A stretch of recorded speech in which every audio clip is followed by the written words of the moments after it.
plenty to celebrate if you are a USA Soccer fan right now, because the U.S. men's national team has advanced to the Gold Cup finals. They will face Mexico this Sunday, a game you'll be able to watch at 4 o'clock right here on Fox 10. It is a big, it's been a big couple weeks for this U.S. men's national team program, and with it being the holiday celebrating America, I figured let's celebrate U.S. soccer here on our Fox 10 Talk Sports Friday edition.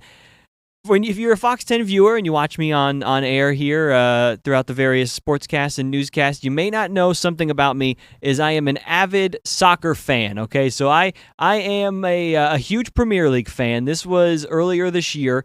We took a trip across Europe, my wife and I. We went to go visit my sister who's living in Germany right now, and part of the trip was some time in London, and I am a huge Tottenham supporter, and when we were in London, I said we got to go to the stadium. We were supposed to see Tottenham versus Southampton match. That match got rescheduled, but we still made the best of it and ended up doing a stadium tour, and it was unbelievable. The stadium, the Tottenham Hotspur Stadium, an incredible venue, and just Premier League soccer. We ended up still seeing a West Ham match, which was very cool.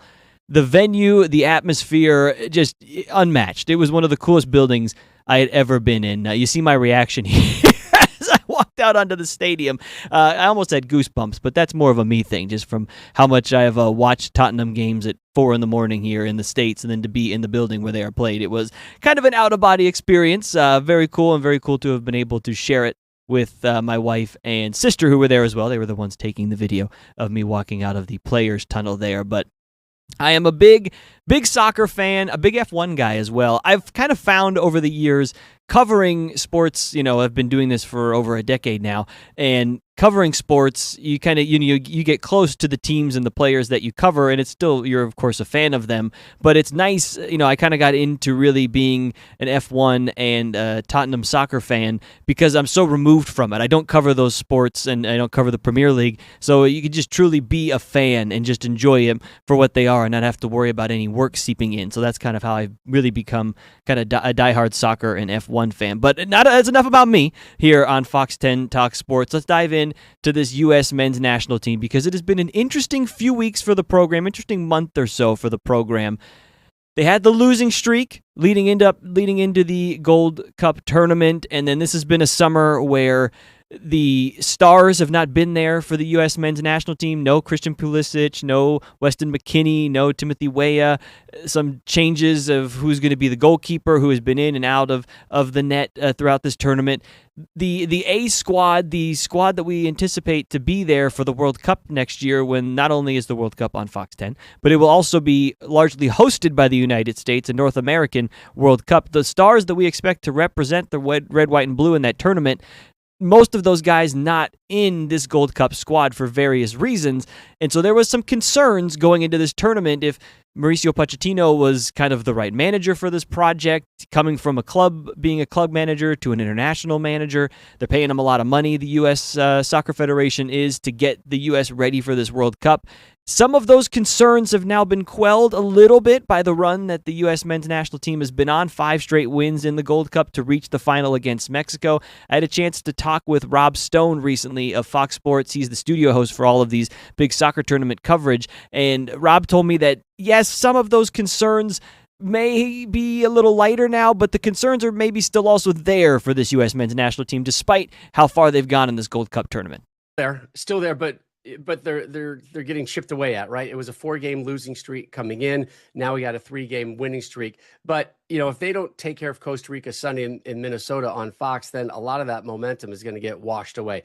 They need to keep running. They need to get themselves to that final the following Sunday in Houston to really, I think, feel good internally about what they achieved this summer before they take a holiday finally, and go back to their club teams. And again, the international soccer on the national team level is unique because you only get these little tiny pockets of time with your teammates and with your coaching staff and all to be together. So when you get yourself a tournament format and there's a big trophy on the line and it matters about regional supremacy, this matters, particularly when you're 300 plus days out from the start of the World Cup. Alan, Yeah, it'll be interesting to see how the U.S. fares against Mexico because this will probably be the toughest opponent that the U.S. has faced under Mauricio Pochettino as their manager and the biggest stage that this team will have played on under Pochettino, given that it is a cup final game. You look at the way that the roster has kind of shaken out during this tournament, a few players that have really kind of taken the mantle here. Diego Luna, 3 goals and 2 assists, and he scored the 2 goals in the win over Guatemala in the semifinals that propelled the U.S. into the final against Mexico. Now he also has 2 assists. And then Malik Tillman, has had a great tournament as well, and he seems to have kind of been, really impressing the coaches with how they've been using him. And one thing that Rob Stone said to me during our conversation as well was, okay, yeah, there are players that are not there, like I mentioned, the Christian Pulisic's and things like that, but that has opened up opportunities for guys like a Diego Luna to say, hey, okay, well, I'm going to play in this tournament. I'm going to show Pochettino's staff what I can do, and potentially then guys like a Diego Luna then become guys that could be stars in that World Cup, guys that maybe could be on the fringes of this roster, but if they put together tournaments like they have here and they could ultimately get the U.S. over the line in lifting that Gold Cup trophy on Sunday, then maybe there are some roster decisions to make in the next year, and maybe some of the guys that were not necessarily in Sharpie, but maybe semi-permanent ink, in who we thought was going to make that World Cup squad could have their positions up for grabs, if you will, next summer when the big tournament, the World Cup, comes around. This is what Rob Stone had to say about, we recorded this interview a few days ago, so we didn't know what the finals was going to look like, but this is what Rob Stone had to say about the U.S. potentially making the final and what getting to this Gold Cup final would mean for this U.S. men's national team, given kind of the rocky summer they've had. Big 4 in CONCACAF right now: Mexico, Canada, Panama, and the United States. I'd be stunned if those 4 nations don't move on to the semifinals. I think Mexico is the team to beat. I know they're coming to Arizona, and they're going to be taking on Saudi Arabia. I would be absolutely stunned if Mexico does not roll through. Panama, I think, is like a sneaky good nation that no one is talking about. They have the U.S.'s number as of late. They are legit. It's fun to call them the Canal Men, and it's fun to drop in some Van Halen lyrics whenever Panama plays. But in the end, like this is a really good soccer nation that is kind of timing it perfectly for 2022 when they're going to be, hopefully for them, in this World Cup in their region. The U.S. should make it to the final. I think that would be a disappointment if they don't. I think a lot of the good energy that they have produced since moving on from that 4-game losing streak would take a hit. It would take a hit if they lose to Costa Rica. The question marks would still come out. You get to the semifinals, probably against Canada, it'll be a little bit less questioning. I think you get to Houston in the final, ideally versus Mexico. Then you can just say, hey, man, these are the 2 powers of this region coming together. And on any day, things can go either way. I think that alone would be a win for this U.S. men's national team. So that final is going to be USA and Mexico in the Gold Cup final. It's going to be in Houston, and you'll be able to watch it this Sunday at 4 o'clock here on Fox 10. And this will be big for the U.S. if they can win it, because it's fun to win something, right? Go USA. But it would be big for the program and for these young players that have gotten an opportunity, and I think for the manager, Mauricio Pochettino, because winning something, I don't mean this to sound flippant, but winning something means something. It breeds confidence. It breeds that this program is going in the right direction. And not to say that losing to Mexico, who honestly Mexico probably favored to win this matchup, but winning this matchup against Mexico and lifting that Gold Cup trophy, I think would do a world of good for this U.S. program, and just having the good vibes going forward as we get closer and closer to the World Cup, ultimately kicking off on North American soil next year. You also heard Rob Stone allude to it in his first answer. This is a different challenge for the U.S. manager, Mauricio Pochettino, who has traditionally been a club manager as a Tottenham supporter. I watched him lead Spurs to the Champions League final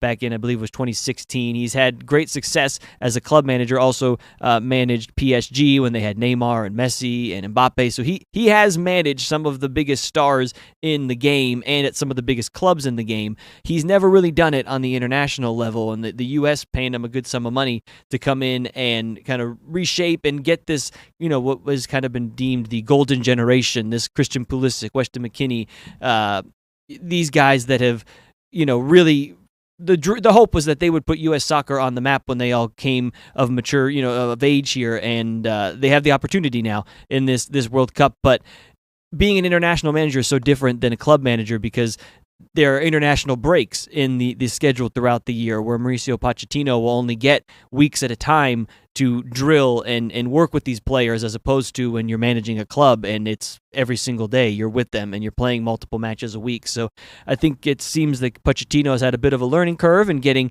used to the international schedule maybe and getting these players all in, but or getting the players used to his style as well. But this is a great opportunity for Pochettino and the U.S. program to lift the trophy. That always feels good, right? To win a Gold Cup, to beat a rival in the soccer world in Mexico, and have the good vibes going, continuing into the World Cup next year. Because I'm a soccer guy, like I said. Like I'll show the proof again. You see the look at the smile on my face here, sitting in front of Sonny's locker at the Tottenham Hotspur Stadium. Sonny's my guy. He's probably my favorite Spurs player in recent memory. So as a big soccer guy, I cannot wait for the World Cup to come here stateside next year. My wife's from Kansas City, so it'd be great to get out. Kansas City's going to host some group stage games out there, so it'd be great if we can get out, not only back to her hometown, but to watch some football as well in Kansas City. It's going to be incredible. All the stars coming here. The biggest World Cup, the most teams ever in the tournament. 3 nations hosting the tournament as well, with Canada, the United States, and Mexico all across North America. And you'll be able to watch all the action on Fox. But before we get to that, it is the Gold Cup final this Sunday, USA-Mexico, 4 o'clock right here on Fox 10. I know I will be watching. Hopefully you will be watching as well at home, and we'll be cheering on the US of A and cheering on the US of A on this 4th of July holiday weekend. So everybody, I hope you're safe out there. Be safe tonight with fireworks and having fun on the 4th and celebrating our independence here on Independence Day. And we will see you again next week here on Fox 10 Talk Sports.